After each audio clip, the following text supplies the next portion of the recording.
it's kind of crazy that we saw Liblandro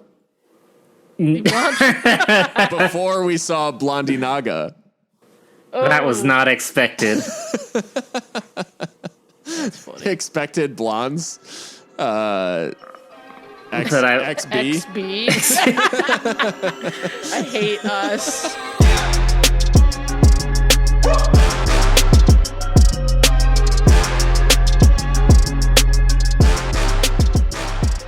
Hello, everyone, and welcome to Seriously Loco, the Seriously Crazy fan podcast for El Paso Locomotive FC, a proud member of the Beautiful Game Network and brought to you by Roughneck Scarves and Icarus FC.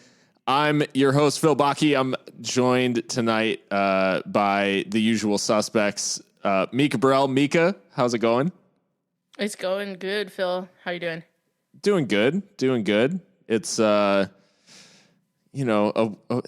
these are always weird, these episodes, like, post-draw. Like, right. They're always... And lots of, like, weekday games coming up, too. So it's just a weird... Yeah. I guess that's the upside, is we don't have to wait long for another game to be played. True. The pressure's on, though, to keep producing on our end.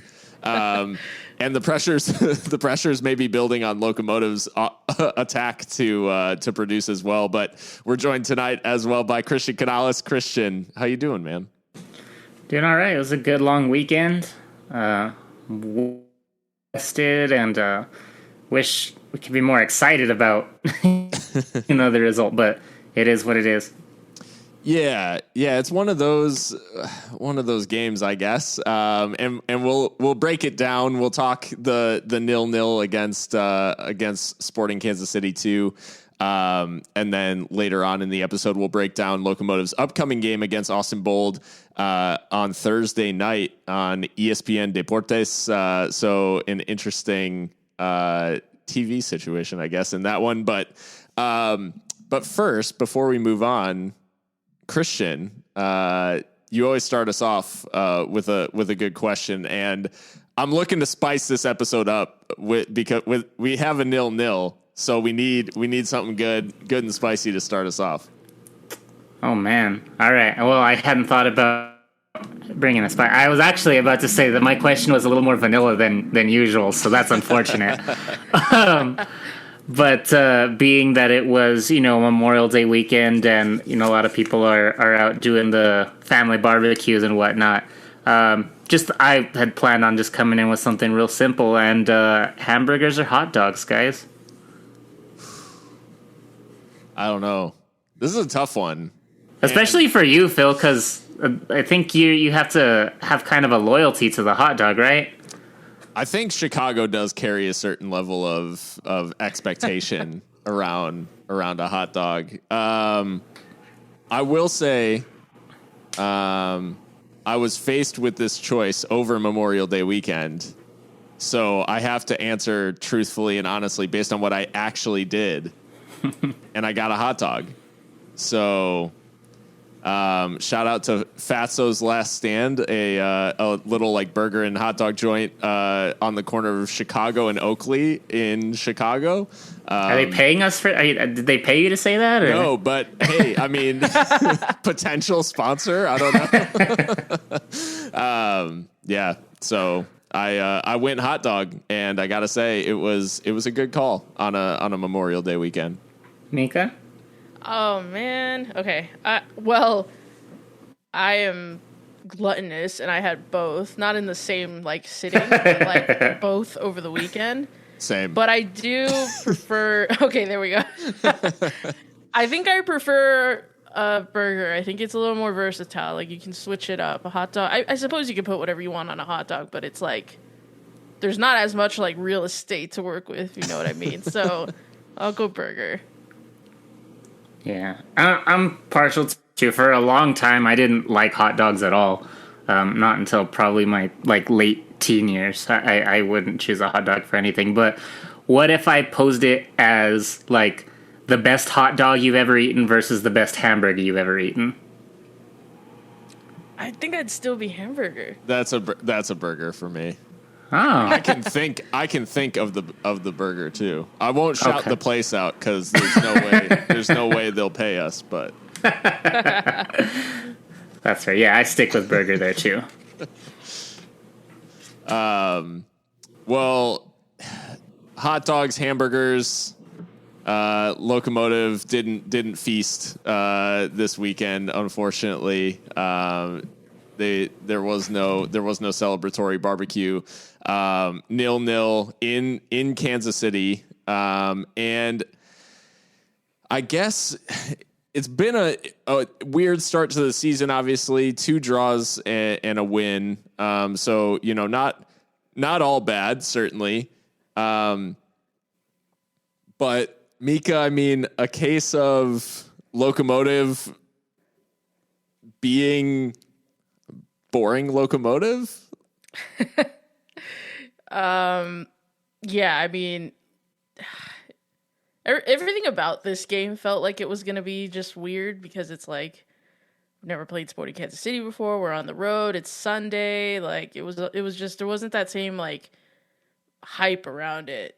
It was a day game. Yeah. It's not those 7:30 Saturday night, like, party atmosphere that we're used to at the Swap. So I just had this feeling it was going to be a weird one, and it turned out to be pretty boring.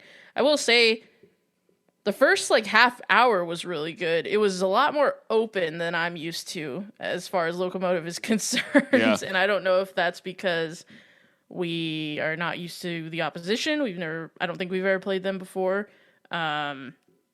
We're on the road. It was our first road game, and perhaps getting into that road game mentality is just going to take a little bit, but a lot more open than I've seen. So it was entertaining in that aspect. But after that, it was just very, very drab. And, I guess it's not the worst thing in the world to not, to draw on the road. But, man, I mean, we've got listener questions about chance creation and all that kind of thing, and I'm sure we'll get into it because there are some concerns there that I have. Christian, I mean, coming into this one, Sporting Kansas City they've lost 3 and drawn 3 this season, but this includes a 4-0 loss to Colorado Springs and a 2-0 loss to upcoming Locomotive opponent Indy 11. Where does this draw, taking into account that it is on the road and it is to unfamiliar opposition, where does this draw like rank, I guess, in terms of quality of result? Yeah, I mean, this is a game that I think we absolutely should have won. Kansas City is arguably one of the ones in the league. But speaking, they've scored 2 goals and conceded like 10. 8, 10 over 5. Yeah. So there's no reason that this game should be a 0-0 draw. I think that we have a really bad habit of playing down to our is why we never get, those 3-0, 4-0 blowouts that we think we should, is because, the opponents, we're not going to beat New Mexico like that. We're not going to beat Phoenix like that. But these are the teams that we should, and we never do because for whatever reason, we can never play our best against these teams. So, I mean, I think this is a disappointing result. I know, you want to win at home and draw on the road and all that, but against this team, you have to come away with 3 points. Yeah, I think for this game, what strikes me, one, I think it's pretty obvious that there's still a lot that the squad is kind of working through in terms of getting up to their midseason form. And we know from the past couple of seasons that we start a lot slower than we carry on throughout the season. However, I think with the length of preseason and how this team played through periods of preseason, not that I know preseason results don't necessarily hold up when it comes to the regular season, but I just feel like it seemed like we were clicking in preseason, and there's something about the start of this year that just, it feels like we've lost a little bit of the fluency and a little bit of the confidence. I'm not sure what's driving that. I don't know if it's the stop start of this season of we had this, we started later than everybody else. And then when we started, we played these back to back, or, we played 1 week and then we waited again and then we waited again after that. It's just like, it just seems like it's been very interrupted, I guess, in terms of any sort of momentum building. But yeah, this game it really was one of those where I think we've seen this performance before. And Christian, you make a great point. Like, it seems like we do at times like sink to the level of our opposition where we should be maybe asserting ourselves a little bit more. I will say credit to SKC2 and a couple of their players who really like showed out during this match and really played well. But I think we probably, I agree. I think we probably should have been a little bit more dominant in this one. Yeah, definitely. And Kansas City played good. That was the other thing that I feel like was weird about this game is that there have been games where I feel like they just, like the Locomotive looks like just almost lazy, like they weren't at 100%. And I feel like the effort was there, but it's as if like the quality, the individual quality of everyone has just sunk a little bit, because it didn't seem like the effort wasn't there. It just seemed like we were just getting like outplayed, or at least played evenly by Kansas City, which seems by our personal standards, I think we would say was outplayed. But yeah, they had some really good performances. I mean, their goalie really showed up. He had some crucial saves, and I'm pretty sure he was on the team of the week too. So it was a performance that was definitely recognized. Well, we can start, Mikka, talking about some of the good from this match, and some of the things that stood out. The good, we got to see the debut of Jose Akinaga, who we obviously interviewed on this podcast. But what did you make of the Spaniard's debut in midfield for Locomotive? Yeah, I mean, he's one of the players that I was really hyped to see make his Locomotive debut and show out for us in midfield. He comes in for Brian Rebellon, who of course we know is the right back turned number 8 and has done very, very well in midfield for us. So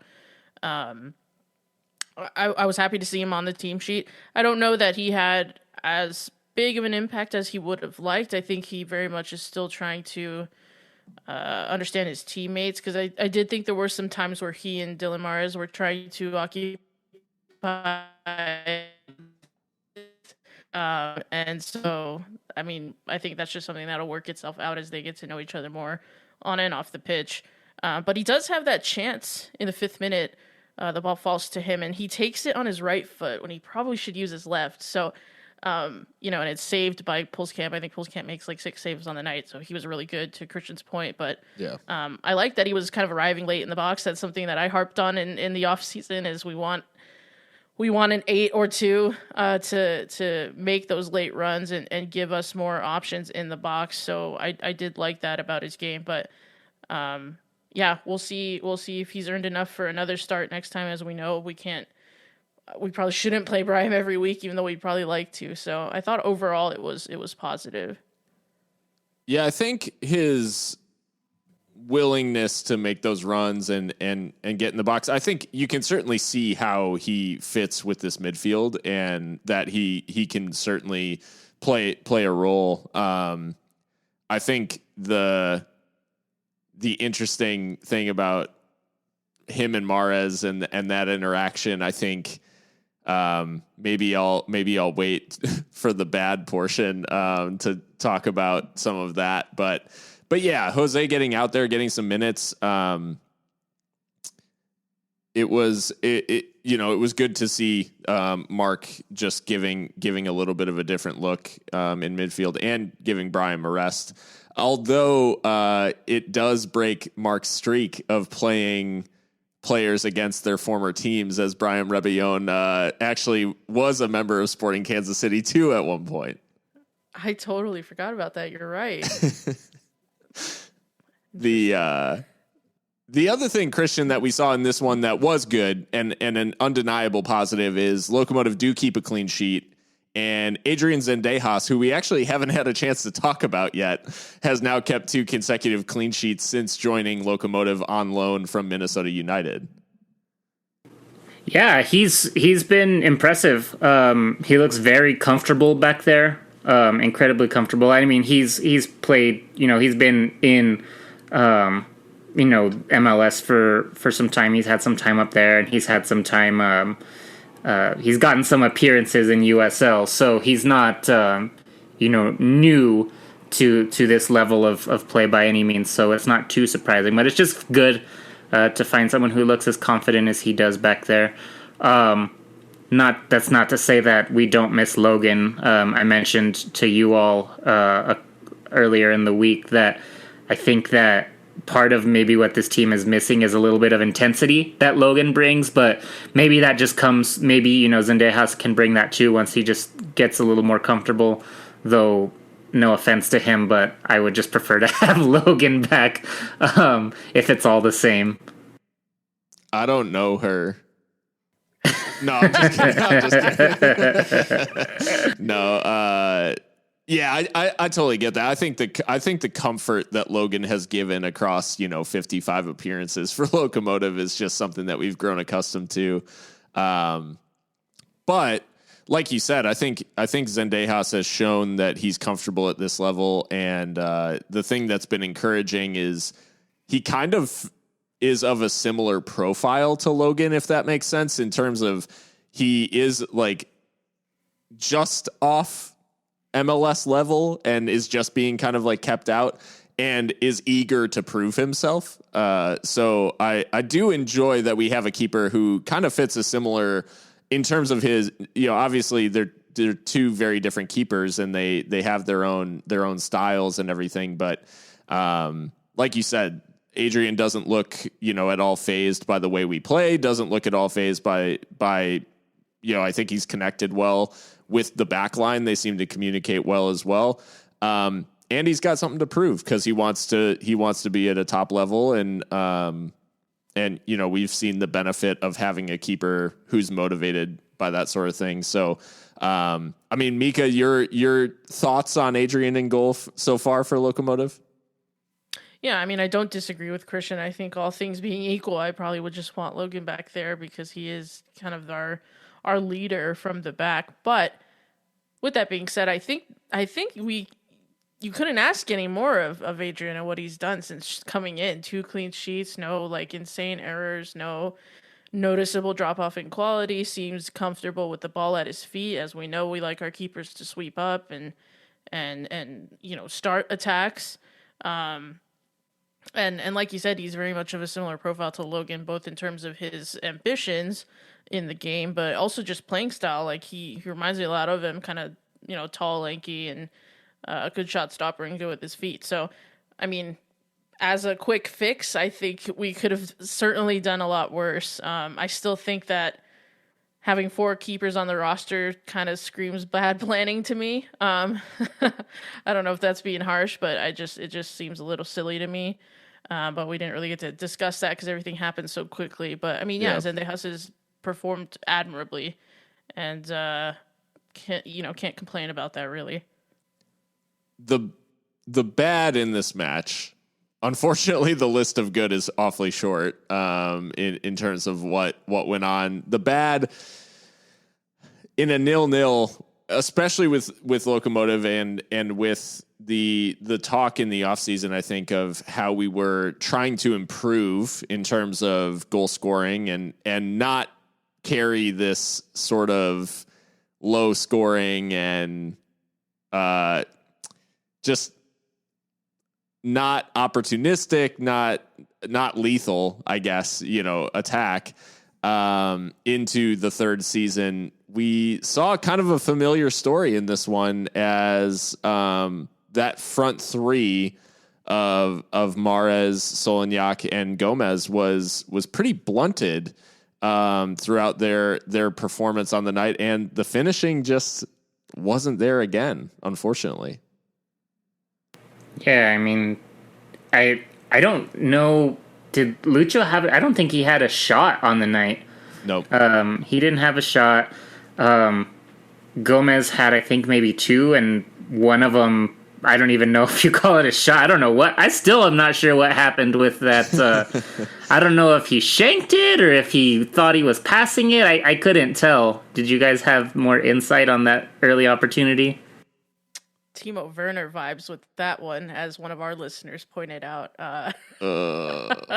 He whiffs that, and it totally. He seems to like hit it with his like heel or like the bad part of his instep. I don't know, but I mean, you expect Gomez to at least get that on target, and maybe it's a case of a chance coming too early. It was in like the 5th minute when that happened, but even so, I mean, striker as experienced as he is, especially in our system, like you kind of expect a little bit better, I think.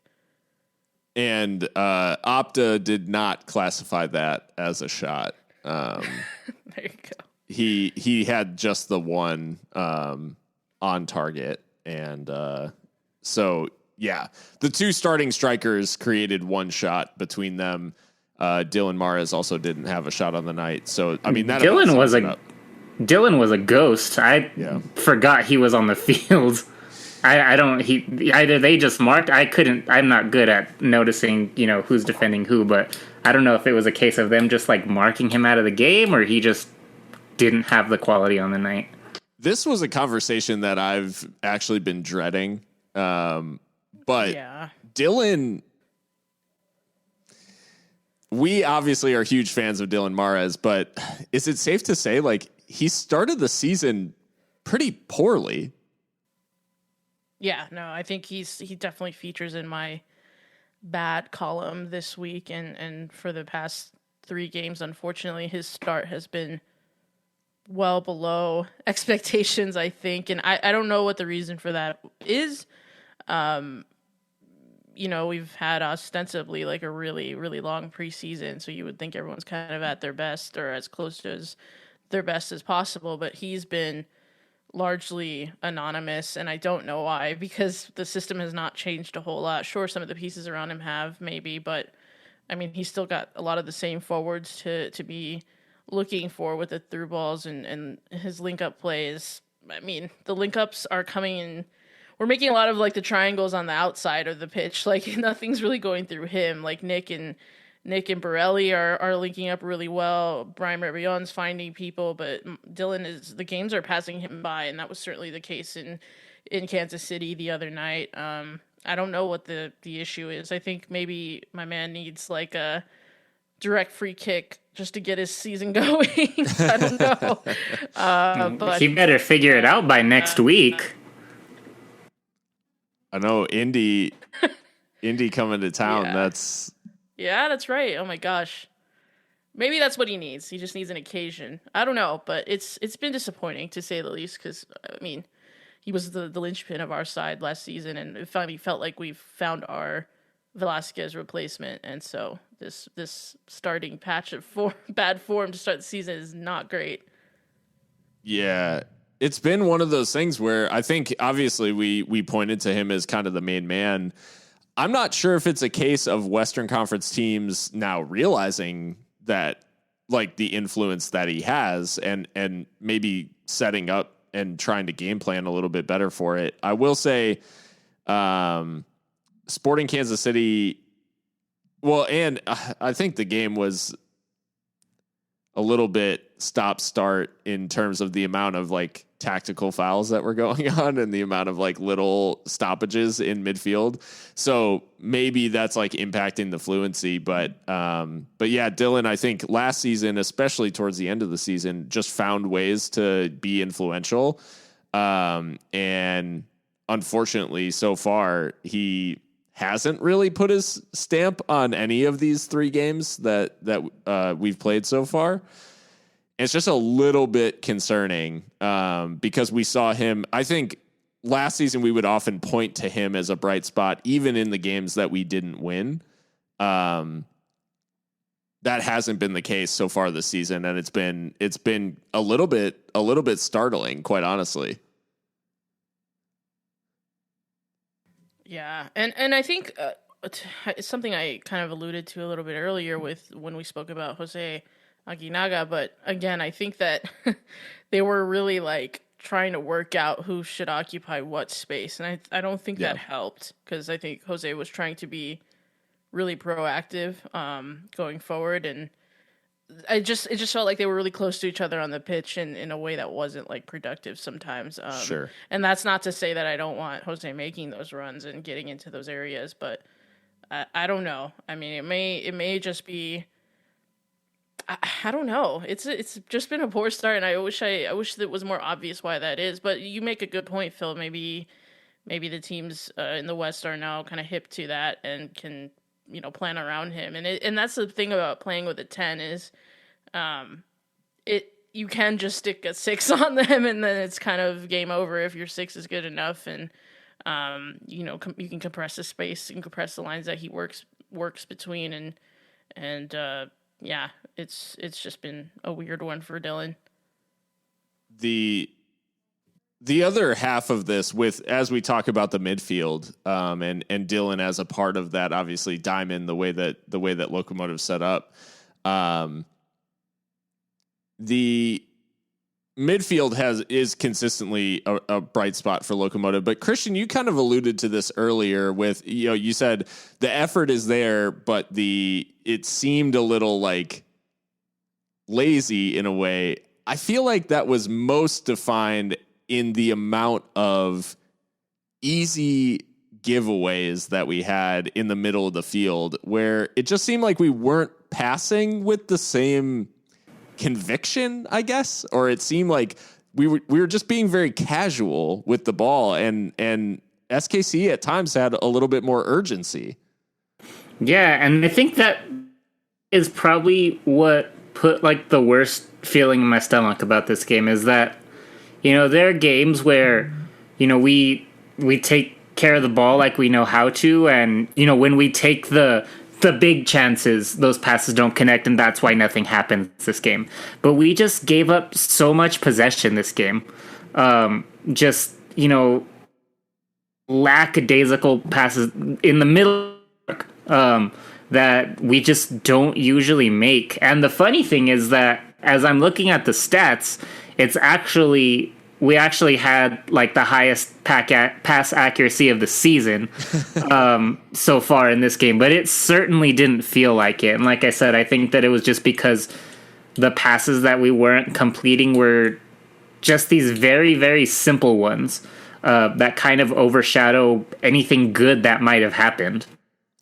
I think my theory about why the stats paint a better picture than what the eye test gave us is because of the personnel that were making these lackadaisical passes.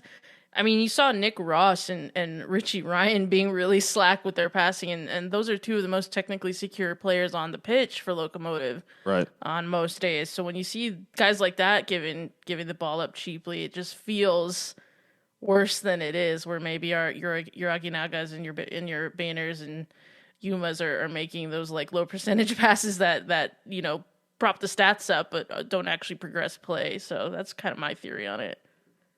Yeah, I mean, of the passes that that Locomotive completed on the night, 350 of them were in their own half, and 210 were in the opposition half. So I mean, about approaching 60% of our accurate passes were in our own half, which typically is not creating much danger for the opposition. And the more passes you're making in your own half too, especially at this level, you're opening yourself up to giving the ball away in a bad spot, which I think a handful of times we did, and we put ourselves immediately under pressure as a result. And that's especially disappointing from a team as technically gifted as Locomotive. Yeah, in that regard, I think we're pretty lucky to come away with a 0-0 draw. I think a better team would have made us more than Kansas City. And to that effect, think also the back line had a pretty decent game too for the midfield playing the way they did. I think the back able to put a plug on a lot of those counterattacks. Yeah, that's absolutely fair, and I guess that brings us actually to the next point of this, which is a member of that back line, and a prominent member of that back line, Mishak Jerome, goes off injured or goes off in the 31st minute. I mean, we assume injury just because, why else would he have gone off at that point in the game? He's replaced by Matt Boehner. Mikka, I mean, the Mishak injury is one thing. The center back depth is where we're really starting to have some question marks. And Mishak going off, you start to have that moment of, is Matt Boehner like our only other healthy option at center back? Yeah, that's a scary one because he's not a center back. He's a right back, ostensibly. Yeah, it wasn't great starting the season already shorthanded in that department with Nalog's injury and with Andrew Fox still nursing an injury too. And he also is, a fullback most days, but someone that can certainly, do a job in the middle of defense. But yeah, not great. I mean, I think with the loss of Shiro and Toko over the off season, it certainly seemed like Mishak became that senior guy in the heart of our defense, along with Yuma, the captain. So again, and Yuma not always been a center back; he's been a defensive midfielder most of his life, and so the depth there is questionable to say the least. It was put to me that Mishak probably won't play the next game as a precaution. But I think from what we could tell in like training videos and stuff today, he was training. So I'm inclined to believe that is the case, that it's just a precaution, and hopefully he'll be back sooner rather than later because, I mean, as we've discussed, he's a stalwart for us defensively, but also very crucial to the build-up and a leader in that back line, one of the more senior, older players. So, yeah, I don't know. Maybe we go into the market. I mean, Mark's not, he's not been shy about doing that in kind of, well into the season. And maybe we go with someone from Minnesota United again because we've had some luck with their players coming to us with Zendejas and the center back whose name escapes me right now. Brent Kallman, that's right. He was pretty decent. So, the CB depth is problematic to say the least. And I guess on the bright side of the center back situation is the fact that of our available center backs, Christian, is Yuma actually one of the best center backs in the league practically right now? I mean, as far as this week he was, he got recognized on Team of the Week as well. So that's just interesting to see, obviously we met him, as that kind of more aggressive defensive midfielder. And last season we got to know him by necessity more than anything, I think, as a serviceable center back. And so I think going into the season, we knew that it was that he was going to be playing there and that we didn't necessarily have anything to worry about. But, to be able to legitimately have the thought that he may be one of the better center backs in the league is just, in 2019, that would just not be a thought that crossed any of our minds. Mikka, I mean, we joked, I think, about Yuma hitting a certain level as a center back, but we always talked about Yuma as a aggressive six. He would dive in, all of that. But he kind of exudes calm as a center back, and it's kind of bizarre to see that switch.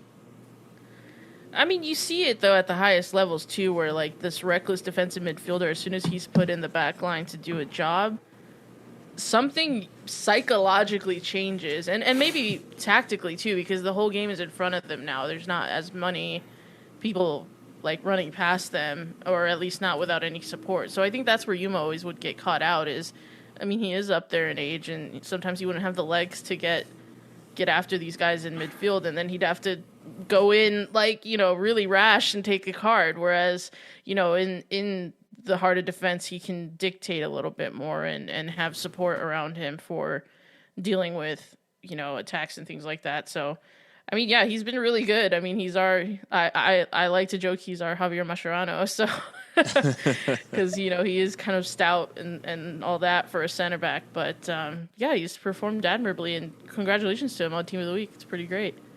Somehow, though, he still finds a way to make those challenges where you're like, ugh, like, why did you do that? But I think he probably a bit more license for that, maybe, playing in the center back position than you would in the midfield. So that probably works out in his favor as well.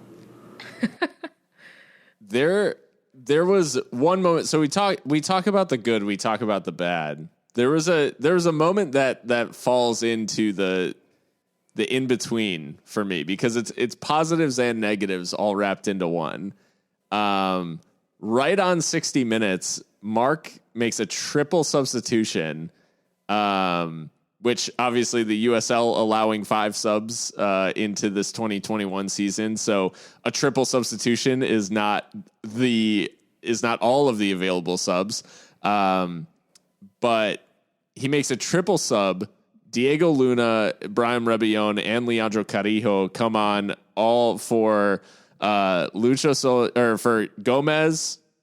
No, Solaniak. It was Lucho. Yeah, it was Lucho. So for Lucho, Aguinaga, and Dylan Mahrez, all on 59 minutes. It was odd, I think, to see the quality of player hauled off on the hour mark. But the really interesting thing is that after that point, after the introduction of those players, there was a notable difference once Luna, Rebellon, and Carrillo came on. Yeah, it was noticeable right away too. And I think that just be an interesting combination to start in the next game. Obviously, it'd be weird to see Dylan not in the starting lineup. But for me, it was just as weird not to see Brahim in there last week as well. Sure. So I think it'd be interesting, especially with this, congested schedule that we have for the next couple of days coming up. Might be worth trying that out. But Brahim's an aggressive guy as far as he has a really high motor and likes to move along the field. Diego's young. So having those two on the field at the start of the game would be really interesting to see. But yeah, like you said, it was very noticeable, the difference. And I think that the only reason that we saw the triple sub was because of the Mishak sub, and he was only going to get one more chance to make a sub if he wanted to, which we know Mark likes those for, just in case of an injury or something. So I don't think that we'll probably ever see the triple sub again from Mark unless it's absolutely necessary. Do you think, Mikka, of this as just a chance of these 3 players coming on with an hour gone? Maybe they took advantage of some of SKC's tiring players as the game wore on. Do you think it was just a factor of that, or do you think that this is something that we see going forward in terms of are we going to see the Diego Luna start a match here coming up?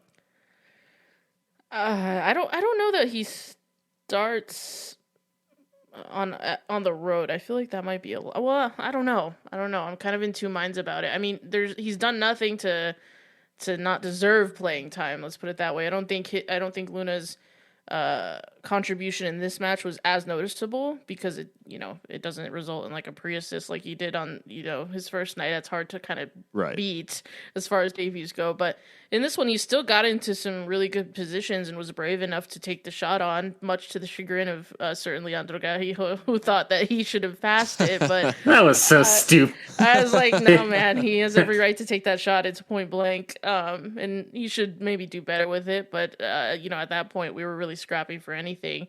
I don't know. Do we think, though, that, I take your point, Christian, about the Mishak sub early and then that kind of forcing how many subs Mark would make next. But given the timing, though, do we think that, because as I was watching the match, I thought of it as like, well, yeah, we need to make these subs, because I've always felt like with these MLS 2 sides, the athleticism, like the gulf is clear sometimes. Some of these guys really have something to prove, and we're running our guys ragged, to be fair. So I thought that was just a way of conserving some energy and putting fresh legs on. But do we think, like, with the nature of the time of the sub and how many that there were made, like he was trying to send a message? Because Mark was like very audible in this match and seemed unhappy with a lot of things that we were doing. I think it was notable. Like, I think it was noticeable when the subs happened, and for him to make a triple sub, I think, like, we joked, like, since the foundation of this podcast, we have joked about Mark keeping subs in his pocket. Yeah, exactly. So the idea that he goes out and makes a triple sub on 60 minutes, like, I think he was furious with. I thought he was sending a message like, this is garbage. Like, come off now. Yeah, I genuinely think that he was that was. And for those players, not Jose as much, because I think Jose has been obviously fighting for a starting spot in a midfield that is extremely crowded. Hella midfielders. Yeah. So I don't think Jose was as much of sending a message as getting Brahim's legs, as Christian pointed out, like getting Brahim's legs into that game late on. I think like that made a lot of sense. For Dylan and Lucho to get subbed at the same time, I think that was more of a message of like, hey, your starting spot is not guaranteed, and like you have to produce, or there are people waiting in the wings to take your spot. And I think, as crazy as that sounds, like we've spoken about it, but yeah, Dylan, just didn't have the impact, and Lucho didn't have a single shot. So yeah, in the end, I think it's about. I think Mark has sent a little bit of a message there, and it's good. I mean, that's kind of what that's what we want with all. You obviously can't have them all on the field. It's one thing to have those battles in practice, but to show the players, on game day when there's something on the line that you're still willing to, yank them, that it might just make that fire a little bit hotter for them. To close out our discussion on this game, and we got a couple of really interesting questions from listeners. The first is from @Genevieve, who asked, "What's your take on the chemistry between the players on the field in the first 3 games?" The team's more or less. I mean, we have added a couple of new pieces, but this is a lot of returning players from last season. How are you guys feeling about the link up so far? I think my favorite partnership on the field is by far Nick Ross and Eder Borelli. I think Eder's really cemented himself in that left back position, and I don't know, maybe I'm biased because when they attack, they usually attack right to left, and I'm sitting on that wing, so I get to see them up close. But just for the first 2 games, I thought that they were excellent together and just really seemed to understand each other. And in general, I think the play in the wide areas is really good, as far as the center backs finding the eights or or the fullbacks to get the play going. Midfield is where it's kind of hit or miss for me. I mean, we won't belabor the Mahrez point, but he's just not started well, and I sometimes worry that given the relative lack of depth in our squad and the small squad that we have, that sometimes maybe the I mean, I don't want to call into question Mark's like integrity or anything, but sometimes it does feel like maybe merit-based selections won't happen just because of the size of our squad. But I think Dylan Mahrez probably should be on the bench next game because the chemistry is not there with his teammates. Yeah. So yeah, it's kind of in midfield where it's a little bit questionable, but I think it's okay as far as chemistry for the first 3 games. It's a small sample size, but hopefully we can only go up from here. Yeah, I think it's hard to, obviously we haven't gotten all the results that we want so far this season, but I think that as fans, it was such a long off season that it is easy to be overreact a little bit. And I say myself included, because I'm sharing a lot of similar sentiments that, a lot of listeners are having too. But when you stop and just think about it and put it in perspective, we're 3 games into a 30-something game season. And it just, like I said, it feels hard because the offseason was so long and because technically the season has been going on for so long, even though we've only played 3 games, that we kind of feel like everyone else is passing us by. But there'll be time still for things to come together. I can't disagree with anything you said. I think, Christian, that the delay in the season, or the way that it's been like stop start, has been really strange. And we're about to go into a just absolute sprint over the next couple of weeks. So really, really odd scheduling start to the season.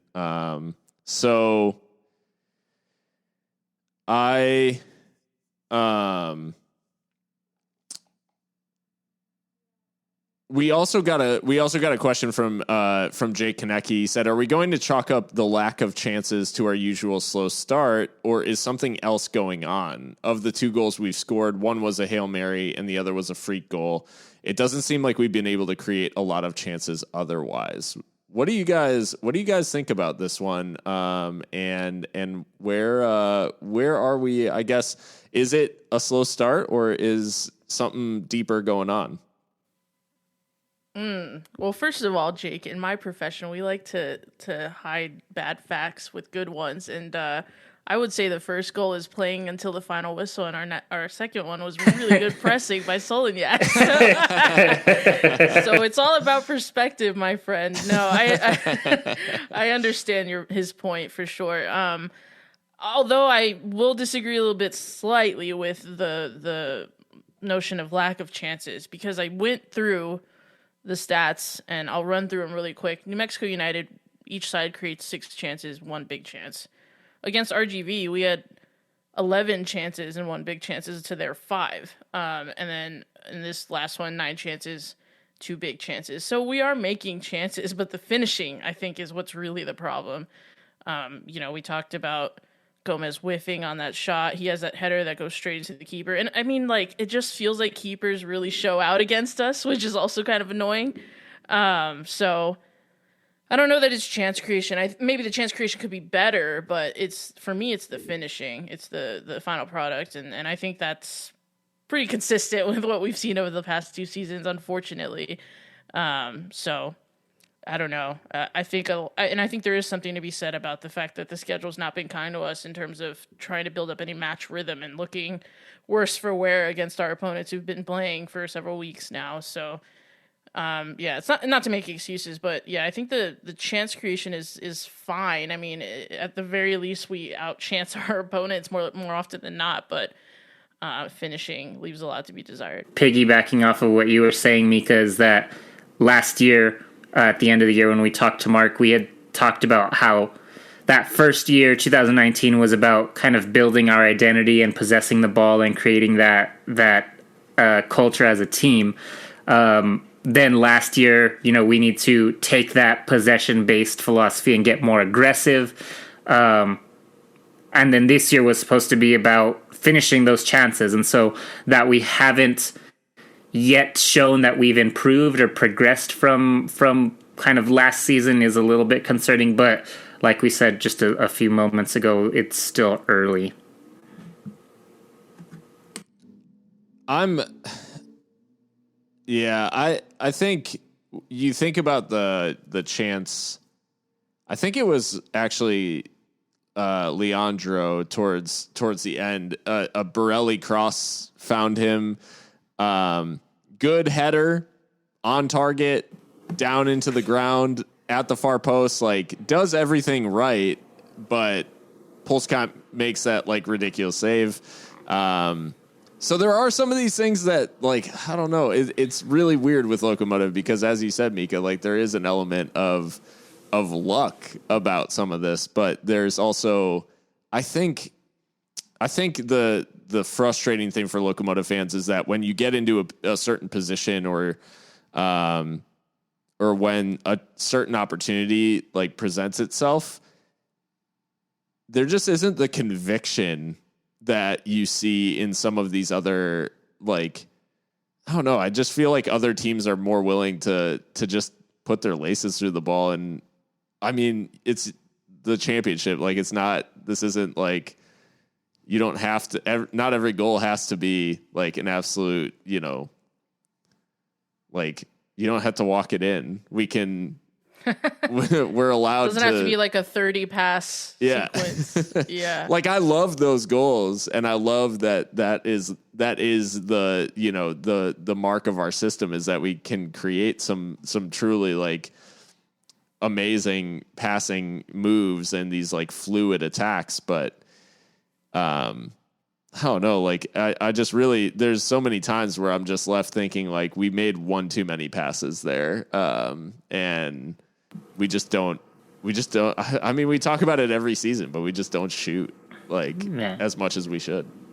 One too many passes or one too many touches. I think Aiden had a good chance too, where he got a ball down in the box and he just took one touch too many, and the defender was able to run him off the ball where, a first time shot would have done the trick, I think.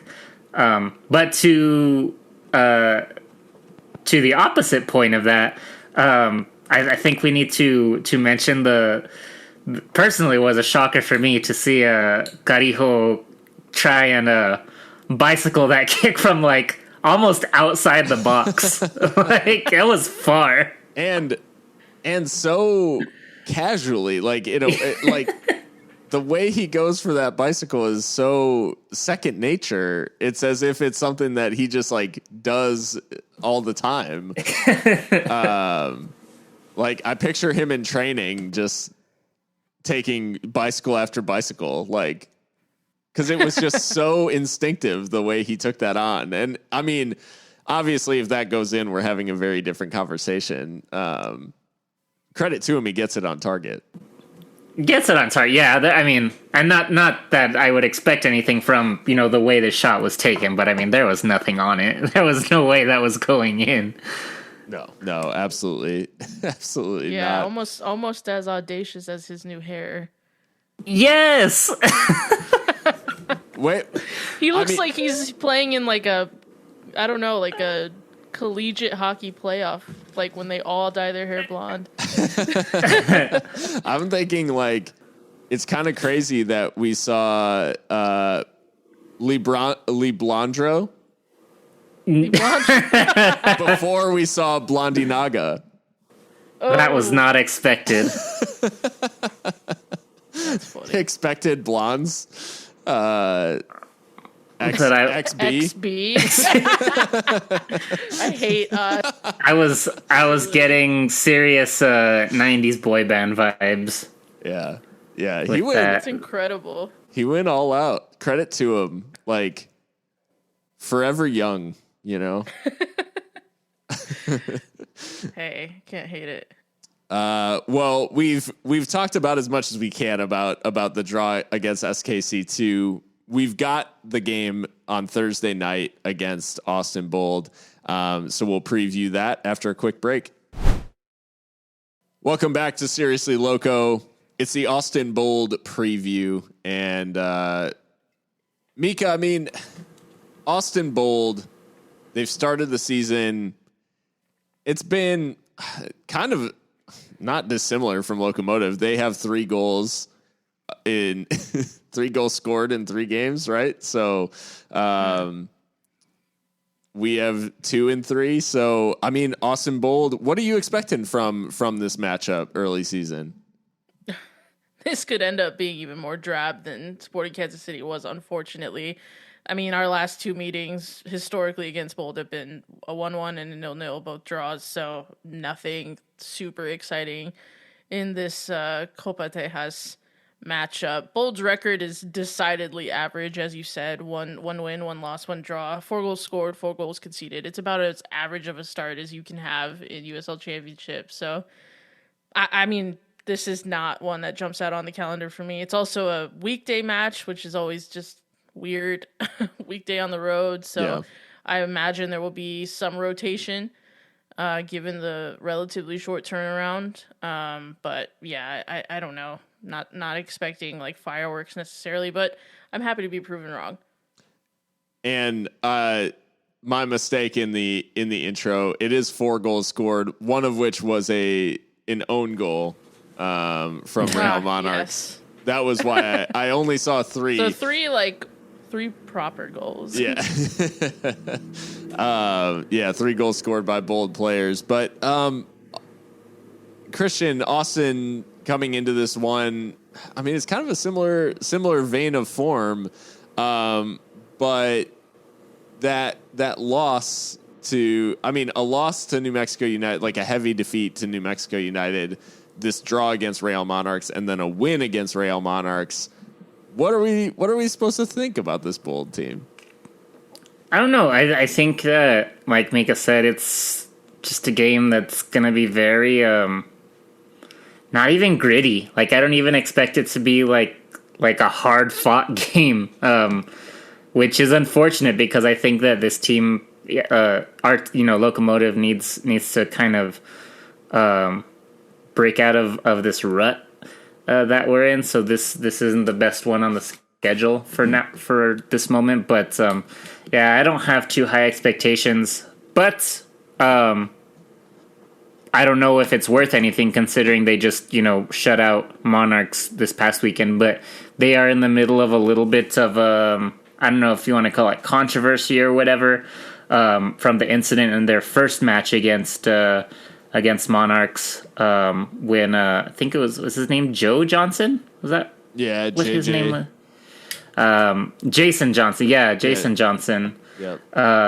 Had those accusations of racist dialogue alleged against him, and I don't know if he's like a typical starter, but he did not play, in the second game. So maybe there's something to that. So maybe there is something, hanging over the locker room that might, affect them, but it certainly didn't look like it during the weekend. Yeah, I think, those accusations, obviously the topic of a lot of debate, with the homophobic remarks, like along the lines of homophobic. Sorry, I said racist. No, and that's what I think along the lines of the Junior Flemings incident. Same term was accused, but yeah. Jason Johnson has had a big impact previously for clubs in USL, but it does look like Bold are being pretty cautious about his reintroduction. So I don't think we'll see him in action, but we'll see if maybe they think the storm's blown over to an extent. Mikka, you hinted at a little bit of rotation, and I think we touched on the defensive injury situation at Locomotive, but you were actually able to go out and get a little bit of a scoop and figure out some of the statuses of Locomotive players heading into this match. Yeah, I mean, there's still a couple days left until we play this one, so things are subject to change. But, from what we at Seriously Loco understand, Andrew Fox is still going to be out with that nagging injury that he sustained much earlier. Mishak, like we said, probably won't play as a precaution. Niall is training. I think he's doing full sessions. He was doing some long ball drills today, but his availability is not crystal clear just yet. I personally hope that we see him soon because he was the signing of the offseason that I was really most intrigued by, and obviously we had that fantastic long chat with him, and he just seems like an interesting guy. So, really looking forward to seeing him on the pitch, but so that's kind of where we are on defenders. Everyone else seems to be healthy. Richie did take that knock, which looked a little bit troubling, at first blush, but he will be available for this one, so I'm sure he probably does hold it down in that holding midfield role. So it's kind of where we are. We kind of have to work for these injury scoops because the club certainly isn't putting out those updates necessarily. Sometimes they do on the ESPN streams and stuff, but just trying to keep track of that for our listeners, and that's kind of where we are. Yeah, the availability will definitely be interesting to watch. I think Fox's injury pretty much guarantees that Eder Borelli's gonna take on the bulk of minutes at left back. Mishak not starting, I would say. I mean, I don't know about you guys, but it seems like Boehner is probably the available and fit choice at center back to pair with Yuma, and with Niall still not fully taking part, but maybe getting closer to taking part, we could maybe see Niall here over the course of the next couple of weeks, where we have some a more significant run of games. What do you think about the Mishak injury and its impact on Locomotive's chances in this one, Christian? Do you think it has a very significant impact, or what did you maybe Boehner's performance against SKC has a little bit of an influence here? I will admit that I'm not saying that I was necessarily the only one that felt this way. At least I don't think, but I've been certainly a little more vocal about Matt Boehner and how initially I thought that maybe he was probably only here for emergency depth, which in fairness is the role that he served, this past weekend. But he had a decent game. He certainly didn't have any moments where I was like, yikes, we're in trouble. So, if he can do that for another game, then, he'll certainly have me a little more convinced. So against a team that has performed like Austin so far this season, I think that will probably be okay. I don't think that it's too troubling if we in fact do not see Mishak at all. The question was posed pretty bluntly by @Yancey1389 on Twitter. What lineup or formation or philosophical changes are needed for the team to create more quality chances in the final third? And how concerned are you about this season outlook for this team after the first 3 games? I guess we'll start with the first question. Do you guys think that there's any significant lineup changes that are needed headed into this match with Austin Bold? And what do you think we'll see Mark try to get a result? I mean, I don't know what philosophical changes or formation changes we can actually realistically expect. The way that the team's been built now, I mean, arguably we have no more wingers. I think we're very much wedded to this 4-4-2 diamond that Mark is really like to play. So, I mean, with the departure of Omar Salgado and players of his ilk, we don't really have that option to do that, because that would be my only other shout is let's go straight up 4-3-3 and play on the wide areas and have wide forwards and then have the fullbacks overlap and then we just kind of overload with 5 attackers. I would like to see that, but I don't know that that's realistic, just given the way the team's been built now, personnel-wise. But, I mean, who knows? We do need to start getting some results, and I mean, a change will be warranted if this continues. But, and, you know, to the chances part of the question, I think that's fair about quality chances, as I addressed Jake's question earlier. It's not about not having any chances at all, but you're right. I think some of the chances could be better. They could be higher percentage, higher XG. A lot of the chances are straight at the keeper sometimes, or the keeper, you know, is just in form and you know, making the save. So maybe we do need to pose harder questions in terms of our chance creation. But yeah, I just don't think we have a deep enough squad to really like overhaul the formation. Unfortunately, I wish we could, because again, like I've been pretty vocal on the podcast about like not being totally sold on the diamond. I mean, I think it does serve a really good purpose for us, because it allows us to, you know, put our best midfielders on the field at the same time, but then also be like a 4-3-3 ostensibly when we're defending. But I like wing play, traditional wing play, so we haven't seen that in a while, but I just don't know that it's possible. Yeah, I don't think we'll see many big philosophical changes. Certainly Mark has his philosophy and is going to probably stick to his guns.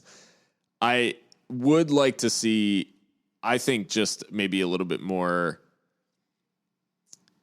just more urgency, and maybe it even translates into almost less care of the ball in the sense that, like, let's take some more risks and try to play a little bit more progressively.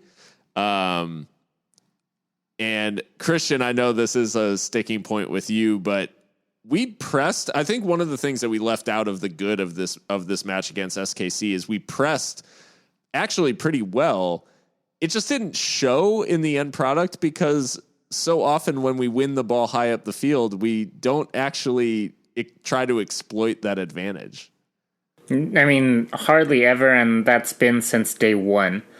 And I don't understand it. Like, I know, like, you can have a philosophy and you can, you know, want to play a certain way, but why have the team work so hard and put in all that effort for pressure if, you know, we might as well just send everyone back, you know, hunker down and, you know, get a stop, you know, from a low quality shot that we force, and then just play from the back. You know, why waste all the energy to create those, you know, those turnovers high up the field if we're just going to send it back to the back line anyway? It's super frustrating. I don't get it, and I don't know if that's just because I don't understand still. Like, I'm still naive to it. I can't see why. So one of the things, there's kind of a scenario in my head that probably wouldn't happen, but like just something that I see in my head is, you know, Diego's on the field. Maybe what I was going to say is maybe putting, you know, Diego and Brian and Nick on the fields at the start of the game is kind of the big philosophical change, maybe, or you know, formation change that we see this weekend. But like in my head, I just want, you know, the 17-year-old in Diego to take over and him to just take the ball off someone, then just like rock it upfield and, you know, fuck the rest of the other 10 people behind him, and just piss Mark off, but just score an absolute banger. It's just something that I personally would like to see. No, that's fair. I mean, we haven't had, I've said this on the pod before, but it just keeps cropping up. We haven't had like that unpredictable, like, flair player since Sebastian Velasquez.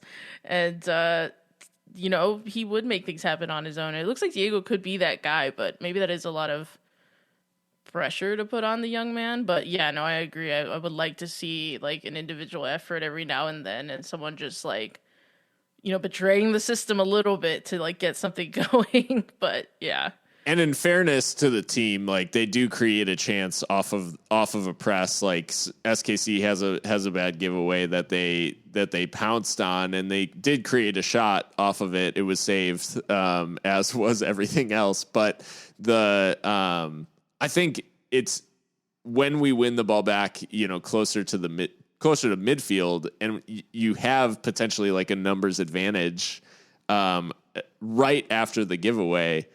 And we don't press that advantage. That's really like what's been tough to see. So I think for me, especially on the road, I love when we press, and I love when we're able to smother teams and win the ball back, in the opponent's half and all of that. But I think philosophically, like I just want to see us then be breaking forward in numbers and like just really trying to get into dangerous positions and really exploit the advantage, because being on the road, you're going to have less of more often than not, you're not going to be feeding off the energy of the crowd or anything like that. You need to kind of make your own situations and your own advantage. And in that case, like Christian said, if you're going to put the work in, then you deserve the benefit of that work. And if we don't press the advantage when we have it, then it seems a little counterintuitive to keep pressing. But that is, I think that is something, like you said, and like both of you alluded to, it's been something that's been going on since early on. And philosophically, we do slow things down and try to pass the ball around. But yeah, as far as formation changes, I don't foresee a whole lot. The only thing that I can really think of is if Mark decided to play, to use either Josue Aron Gomez or Aiden Apodaca in like wide attacking roles in a 4-3-3 behind a Lucho. Like rather than playing Dylan, or even maybe using Dylan or Diego in wider areas, like rather than in a traditional 10, to create that 4-3-3. But yeah, certainly we don't have out and out wingers by any stretch of the imagination. And I don't know that we've given ourselves like the most tactical flexibility with the personnel that we have. But I don't know. Maybe we could even see Brian Rebellon like deployed as a winger to mix things up and jack of all trades. Yeah, he's certainly comfortable on the right hand side, so it's certainly within his skill set. But with all that being said, obviously coming into this one, Locomotive looking to get back to winning ways. Having drawn against SKC2, Austin Bold coming off a 2-0 win against Real Monarchs, but now it's time for us to pick them. And guys who, I guess first, Christian, where do we stand? And then we'll need to get everybody's picks. Yeah, we've got 2 weeks of updates since we missed after the last game, but going back to the RGV game, Phil, you had predicted a 0-0 draw, which it basically was, but almost only counts in horseshoes and hand grenades. So no points for Phil with the 0-0 draw.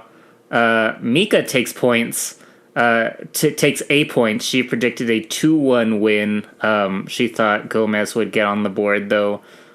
Which we know it was Lucho in the first few seconds, so she gets a point for picking the win. Austin predicted a 1-1 draw with Gomez scoring, so nothing for Austin there. I had actually predicted a 1-1 draw, but had Lucho scoring, so a point to me there. So at the end of week 2, it was Phil 0, Mikka 1, Austin 0, myself 1. And then we go on to week 3, which is the last game against Kansas City. Phil had predicted a 2-1 win with Gomez scoring, so no points there. Mikka predicted a draw, 1-1 with Lucho scoring, so she gets 1 point for picking the correct result. I'm doing good with these results. Yeah? Austin 2-0, a 2-0 win with Maris scoring, so 0 there, and I had predicted a 2-0 win with Diego scoring, so nothing there. So, at the moment, Mikka is in first place with 2 points. I'm trailing with 1. Phil and Austin still looking to get on the board. Mikka Militia, where you at? Well, yeah, I mean, last season was the season of Austin, and now Mikka is coming for that number 1 spot. Well, I guess order wise, we have Austin's predictions. So should we just put that out there first for this week? Yeah, let's do it. So Austin has predicted a 1-0 win by Locomotive with Lucho grabbing the goal. So another tight game, not far off probably what we would probably expect, given the goal scoring records for either team. But yeah, Austin predicting the 1-0 with Lucho, the goal scorer. So now I guess, how do we want to slice the rest of this up? That's you next, Phil. Okay. So I went a week early with the draw prediction. I can't be pessimistic enough to think that we'll draw twice in a row. So I'm going to go back to my 2-1 prediction from this past week. But I'll go with a different goal scorer, and I think it'll actually be Nick Ross who gets a goal, because he's been just like absolutely going crazy in all of these games. Not in creating a bunch of chances, but he's just played so well that I feel like he ends up on the end of something in this one. We've been saying that for like 2 whole seasons, though, Phil. Yeah. But maybe this is the one. Maybe be. You're right. Could be. Okay, so I am predicting a 1-0 win, similar to Austin. I'm going to go with a different goal scorer. So far, I said Diego, Lucho, Diego, but I'm gonna go ahead and say Gomez starts his season with starts his goal count for the season in this game. So 1-0 with a Gomez goal. So that leads us to Mikka. I'm gonna go bold, if you will, and 2-0. I'm gonna try and will some goals into the atmosphere, and I think Gomez will bag one. He's been getting really close, and so yeah, I think he makes up for that whiff, hopefully with a goal on the road in Austin.